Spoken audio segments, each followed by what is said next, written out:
Hello and welcome to this week's Indie Miners.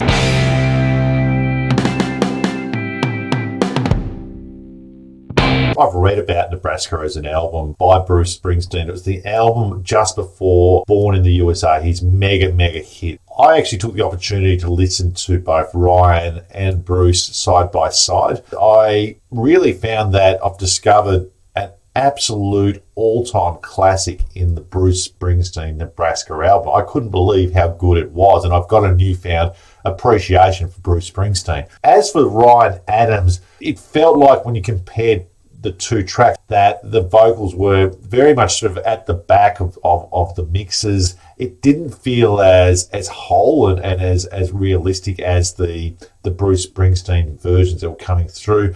But look, he did some good takes or interesting takes, so it wasn't completely like for like. In particular, State Trooper I found was a very much a reimagination of the equivalent Bruce Springsteen song, but I think that other reimaginations weren't quite on the mark. So look, I found that this would have been probably a good album had he wrote it by himself, but I don't think it would have ever been a classic, in the same light that Bruce Springsteen's album had become. What did you think? Yeah, you mentioned before, mate, that it's quite cloudy, and I'd agree with that. He has, since he's kind of sobered up, punched out many albums. He released 5 albums in 2022, and for me, it's just way too much echo and reverb. The first 2 songs, the title track Nebraska, then kicking into the classic song Atlantic City, I thoroughly enjoyed and thought Ryan Adams did a really good job there to try and make it his own in a way. But then you head into Mansion on the Hill, which just becomes this over-echoed